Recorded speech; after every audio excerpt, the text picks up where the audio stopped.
Assalamualaikum warahmatullahi wabarakatuh. Alhamdulillahirabbil alamin. Allahumma sholli ala sayyidina Muhammad wa ala ali sayyidina Muhammad. Halo para pemirsa semuanya, kembali lagi di Ponari, podcastnya SDIT Ihsanul Fikri. Kali ini sebagai host Pak D, dan kita kedatangan dua narasumber yang luar biasa, yakni Bunda Arin dan Ustadzah Nurhayati. Assalamualaikum. Ya, baik. Dan tema podcast kita hari ini adalah pembelajaran efektif di masa pandemi. Oke, langsung saja ya. Pertanyaan pertama untuk Ustadzah Ariana ya. Nah, ini selama pandemi 9 bulan ini kok ada yang berkesan SPP SDIT ini masih mahal. Ini bagaimana tanggapan Bunda Arin? Alhamdulillah tidak mahal Pak D.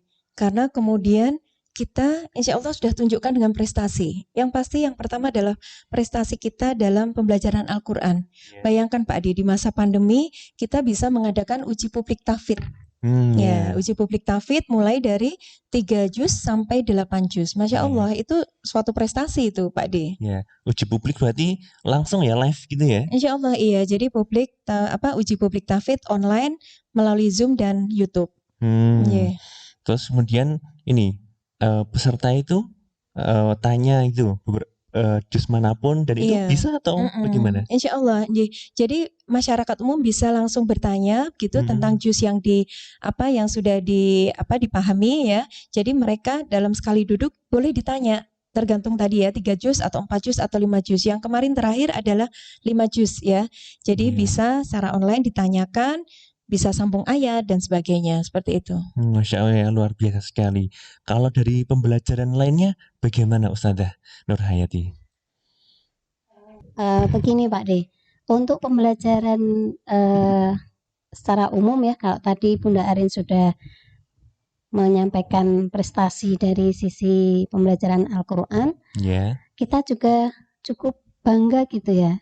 Di kelas 2 ini siswa-siswinya sudah bisa membaca semua Pak D. Ini merupakan prestasi yang luar biasa karena di masa pembelajaran pandemi, ustadz-ustadzahnya dan juga tentu pendampingan orang tua yang luar biasa bisa menghantarkan prestasi kemampuan membaca yang luar biasa. Begitu Pak D. Ya, kalau tadi kan ada uji publik, mungkin lomba-lomba prestasi, apakah ada nih? Lomba ini ya juga luar biasa Pak D prestasinya. Di tengah-tengah masa pandemi ini ada beberapa prestasi yang diraih oleh siswa-siswi kita. Seperti Mbak Michelle gitu ya. Itu bisa 2 kali meraih kejuaraan. Yang pertama itu juara 1 lomba bercerita. Dan yang kedua juara 1 lomba menulis cerita. Kemudian juga ada Mas Rofi. Nah, Mas Rofi ini juga meraih juara 1 lomba murotal. Kemudian ada juga Mbak Uraifa ya, Ufaira ya, Mbak Ufaira. Ini juga meraih lomba juara 1 di lomba menggambar. Ini sebuah prestasi yang sangat membanggakan bagi kita guru dan juga terlebih bagi para wali murid di SDIT Ihsanul Fikri. Maka insya Allah dengan prestasi yang memang bisa kita raih, kesan mahal itu akan hilang dengan sendirinya gitu ya Bunda ya. Ya baik, jadi memang ini ya investasi yang seberapa itu kayaknya nggak bisa dinilai ya, dari prestasi Qur'annya, prestasi akademik maupun non akademiknya ya. Masya Allah ya, luar biasa sekali. Nah sekarang kalau tadi ya sudah banyak prestasi lomba-lomba, pastinya nih ya berarti pembelajaran itu kan efektif. Nah ini bagaimana nih, kok bisa berjalan seefektif itu? Silakan Ustadzah Nurhayati. Ya. Begini Pak D, jadi para ustadz-ustadzah di SDIT Ihsanul Fikri ini selalu berusaha membangun semangat yang sama, semangat untuk memberikan yang terbaik bukan buat siswa-siswi kita. Nah, semangat ini tentu saja diiringi dengan fasilitas yang bisa kita berikan kepada para anak didik gitu ya. Nah, dengan cara kita membuat video pembelajaran. Ya. Dan ini dilakukan pembelajaran dari kelas 1 sampai kelas 6. Ya. Tidak hanya berhenti sampai situ ya, tapi kita juga memberikan ringkasan materi beserta latihan soalnya. Dan kita memberikan fasilitas tidak hanya dalam bentuk print ringkasan materi, tapi kita juga memberikan fasilitas dalam bentuk file. Barangkali ada kendala orang tua mengambil ke sekolah, kita juga memfasilitasi dengan bentuk file. Kemudian juga kita melakukan pembelajaran secara langsung melalui pembelajaran Zoom. Oh ya. Nah, ini juga sebagai sarana kita untuk lebih bisa memahamkan ya materi-materi yang harus dikuasai oleh mereka. Nah, ini beberapa usaha ya yang dilakukan oleh para ustadz-ustadzah untuk bisa memberikan pembelajaran yang seefektif mungkin. Ya, karena layanan dari ustadz-ustadzah itu sangat variatif dan luar biasa ya perjuangannya pasti ya. Kalau tadi ada uji publik tahfidz ya, ini kok bisa efektif itu bagaimana? Cara menjaga atau cara belajarnya anak-anak ini bisa dibantu Bunda Arin? Tadi dibilang mungkin ya istilahnya Oh ya, mungkin. mungkin. Jadi memang betul-betul hafalan mereka itu kuat, melekat dan benar insya Allah. Dan ini memang tidak lepas dari kegigihan teman-teman ya, teman-teman guru Al-Quran yang kemudian mereka berjibaku begitu ya dari habis subuh itu Pak D. Ya, Masya Allah, pembelajaran itu dari habis subuh jam 5 begitu ya. Jam 5 sampai malam. Mengapa sampai sepanjang itu ya? Karena kita memang pelayanan tadi kembali ya, karena kita melayani ketersediaan orang tua dan anak. Kapan mereka bisa melakukan pembelajaran tadi. Jadi memang betul-betul dimurojaah, diperbaiki hafalannya dan insya Allah hasilnya sangat baik. Ya, berarti memang kalau Quran tuh pasti ada murojaah dan nambah ya. Insya Allah, karena memang motivasi itu ya, sebaik-baik kalian adalah yang belajar Al-Quran dan mengajarkan Al-Quran. Dan mungkin memang ya inilah cara Allah ridhonya dengan apa yang kita usahakan bersama. Ya, luar biasa sekali nih ya. Dan pastinya dari segi tadi ya pembelajaran baik Al-Quran maupun akademis itu pasti ada kendala nih. Nah mungkin bisa sharing ya. Kira-kira kendala apa saja sih dalam memberikan pelayanan tadi kepada murid ataupun orang tua? Silakan. Saya ya. Oh iya. Kendala memang banyak ya, tetapi kemudian kita kuatkan ya, kita teguhkan hati kita bahwa insya Allah ini semua kan terjadi karena seizin Allah ya, seizin Allah. Jadi pasti semua itu akan terlalui dengan baik.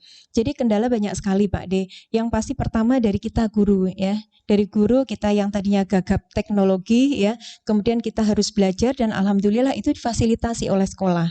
Jadi kita belajar aplikasi gadget dan alhamdulillah bisa begitu. Tapi ternyata tidak berhenti di situ. Setelah kita menyiapkan tadi ya yang disampaikan Ustazah Nur ya, kita menyiapkan materi, kita membuat rangkuman, kemudian kita membuat video pembelajaran dan kemudian kita melakukan Zoom, ternyata tidak kemudian lancar gitu ya. Yang pertama ya misalnya contohnya saat kemudian kita sudah membuatkan video pembelajaran dan kemudian kita share ke anak, ternyata tidak sebanyak anak yang menonton gitu ya. Jadi yang melihat pembelajaran itu. Jadi misalkan dari 150 ternyata yang melihat hanya 80 ya atau kurang dari itu. Nah, ini termasuk kendala ya. Dan kemudian yang kedua adalah misalkan kita saat Ustazah, kita fit call gitu ya. Kita fit call nggak diangkat. Kita tetap berbaik sangka ya, mungkin anak ini belum siap atau bagaimana. Atau kemudian sudah diangkat ternyata kondisinya ada yang tidak pakai baju, ini yang Iwan ini. Masya Allah ya. Jadi tidak pakai baju, kondisinya awut-awutan, ternyata aku baru bangun tidur katanya gitu. Aku baru bangun tidur jadi belum mandi. Ya udah mandi silakan. Jadi Masya Allah ya, serba-serbinya banyak. Dan kemudian ada beberapa yang kemudian jenuh belajar ya, jenuh belajar, kemudian mogok, tidak mau belajar, kemudian di fit call juga tidak mau, itu juga ada beberapa. Dan itu ya beberapa ya Ustazah, mungkin Ustazah bisa menambahkan. Yang kelas bawah ini ya. Terlebih lagi di kelas bawah Bunda Airin ya. Jadi di kelas bawah itu tidak hanya sekedar tantangannya mendampingi belajar ya, tapi bagaimana orang tua ini bisa memotivasi anak ini mau mengerjakan tugas-tugas dari sekolah. Nah, sampai-sampai nih Pak D. Jadi saat kita memberikan tugas menari gitu ya, ini orang tua, ayah ibu mereka ikut menari di samping kanan kirinya Ananda. Ini menjadikan gambaran luar biasa kepedulian orang tua terhadap pembelajaran anak-anak yang di kelas bawah gitu ya. Dan juga banyak sekali juga kendalanya gitu ya. Jadi kalau menyuruh anak di usia ini ya, usia kelas 2, Masih 1, bawah 2, ya. 3 ini harus kreatif gitu ya. Kadang Ya. mau mengerjakan dulu kalau diberikan bakso dulu atau mungkin jalan-jalan dulu sehingga Saya juga tidak mau. menutup kemungkinan guru ini menerima tugas di jam 9 malam, mungkin jam 10 malam gitu ya. Karena memang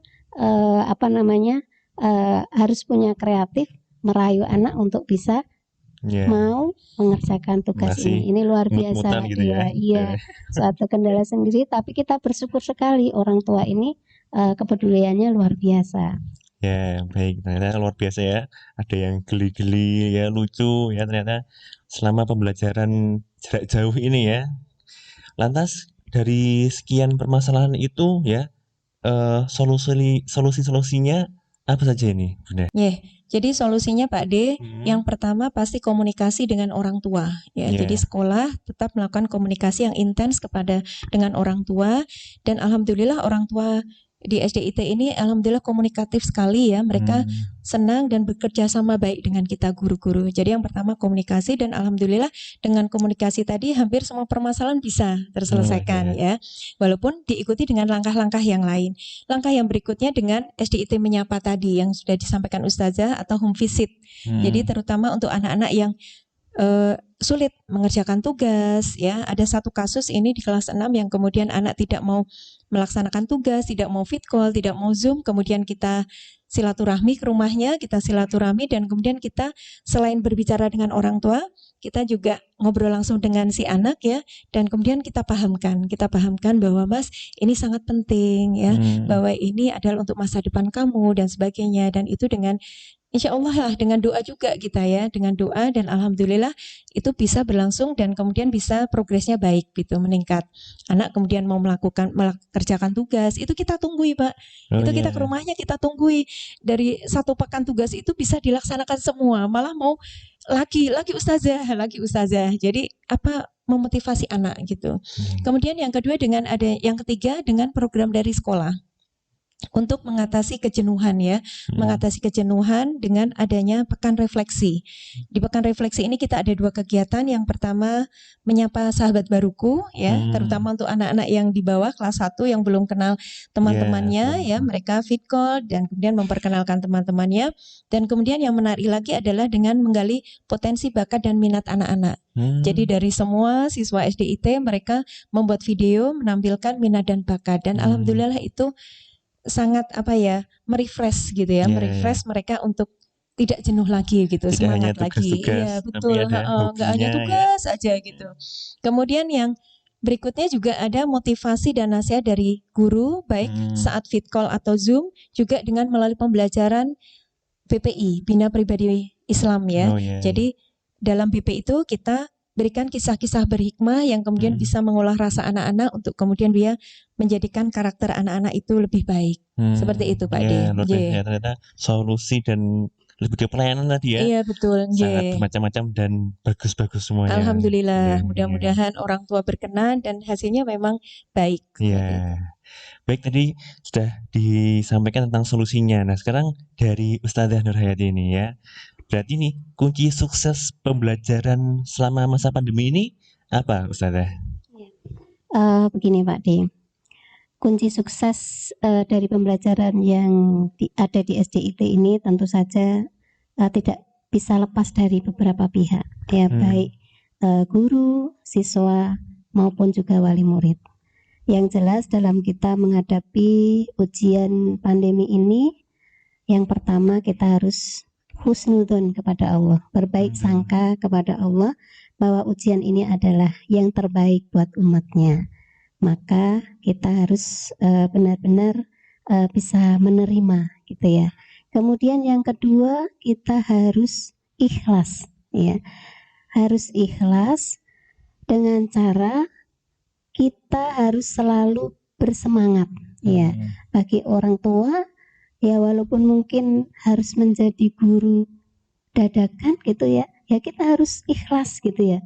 Ikhlas menjalani dengan segala kendala. Kemudian bagi seorang guru, bagaimana guru harus selalu semangat dan juga ikhlas untuk memberikan yang terbaik dengan segala pernak-pernik kendalanya.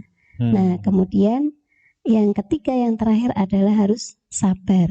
Nah, sabar ini kita semua, baik guru, siswa maupun wali murid gitu ya, harus tidak menyerah, pantang menyerah gitu ya. Terus berusaha menghadapi kendala-kendala dalam pembelajaran daring ini dengan penuh semangat dan selalu membangun kerjasama yang baik antara pihak sekolah dan juga pihak wali murid tentunya. Begitu Pak Di. Baik, terima kasih Ustazah, terima kasih Bunda.